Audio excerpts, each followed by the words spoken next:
విఘ్నేశ్వర షణ్ముఖ పార్వతీ సమేత పరమేశ్వరాయన్ మహా. Ramadevi astro and వాస్తు ఛానల్ని వీక్షిస్తున్న ప్రేక్షకులకు స్వాగతం. సెప్టెంబర్ మాసంలో గ్రహ సంచారం ఈ విధంగా ఉంది. రవి సింహంలో సంచారం చేస్తూ 17వ తేదీన కన్యలోకి ప్రవేశిస్తాడు. కుజుడు మిథునంలో సంచారం చేస్తున్నాడు. బుధుడు 4వ తేదీన సింహంలోకి ప్రవేశించి 18 రోజులు అక్కడే సంచరించి 23వ తేదీన కన్యలోకి ప్రవేశిస్తాడు. గురువు వృషభంలో సంచారం చేస్తున్నాడు. కన్యలో సంచరిస్తున్న శుక్రుడు 18వ తేదీన తులలోకి ప్రవేశిస్తాడు. శని కుంభంలో వక్ర సంచారం చేస్తున్నాడు. రాహు మీనంలోను, కేతు కన్యలోను సంచారం చేస్తున్నారు.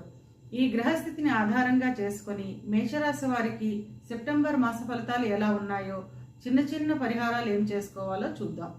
అశ్విని 1, 2, 3, 4 పాదాలు, భరణి 1, 2, 3, 4 పాదాలు, కృత్తిక మొదటి పాదము కలిపి మేషరాశిలో ఉంటుంది. మేషరాశికి అధిపతి కుజుడు. మేషరాశి వారికి ఈ మాసం చాలా అనుకూలంగా ఉంటుంది. ధన ఆదాయం బాగుంటుంది. తోబుట్టువులతో కలిసి ఆనందంగా ఆహ్లాదంగా గడుపుతారు. తల్లిదండ్రుల ఆరోగ్యం మెరుగుపడుతుంది. ఇల్లు లేదా స్థలాలను కొనుగోలు చేస్తారు. కుటుంబంలో శుభకార్యాలు జరుగుతాయి. ఇక విద్యార్థుల విషయానికి వస్తే విద్యార్థులకు చాలా అనుకూలంగా ఉంటుంది.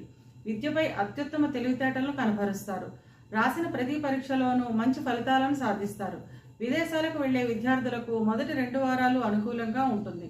ఉద్యోగ ప్రయత్నాలు చేసేవారికి 2వ వారం తర్వాత అనుకూలంగా ఉంటుంది.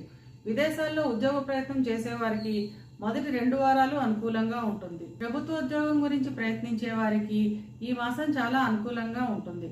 ఉద్యోగస్తుల విషయానికి వస్తే కార్యాలయాల్లో శ్రమ, ఒత్తిడి అధికంగా ఉంటుంది. ఎప్పటి నుంచో రావాల్సిన ప్రోత్సాహకాలు ఈ మాసంలో చేతికి అందుతాయి. ఇక వ్యాపారస్తుల విషయానికి వస్తే అన్ని రకాల వ్యాపారస్తులకు లాభాలు అధికంగా ఉంటాయి. మొదటి 2 వారాలు చిన్న చిన్న ఇబ్బందులు ఉన్నప్పటికీ 2వ వారం తర్వాత రాని బాకీలు వసూలు అవుతాయి. వివాహ ప్రయత్నం చేసేవారికి ఈ మాసాంతంలో వివాహం కుదిరే అవకాశం ఉంటుంది. వివాహం అయిన వారు జీవిత భాగస్వామితో కలిసి విహారయాత్రలు చేస్తారు. విందు వినోదాల్లో పాల్గొంటారు. ఇక సంతానం విషయానికి వస్తే సంతానానికి అభివృద్ధి బాగుంటుంది. సంతానానికి సంబంధించి ఉన్నతి ఉంటుంది. మేషరాశి వారు ఈ మాసం తోబుట్టువులతో కలిసి ఆనందంగా ఆహ్లాదంగా గడుపుతారు. ఇల్లు లేదా స్థలాలు వంటివి కొనుగోలు చేస్తారు. గృహంలో శుభకార్యాల నిమిత్తం అధిక ధన వ్యయం ఉంటుంది. మొత్తం మీద ఈ మాసం మొదటి 2 వారాలు చిన్న చిన్న ఇబ్బందులు ఉన్నప్పటికీ 2వ వారం తర్వాత చాలా అనుకూలంగా ఉంటుంది.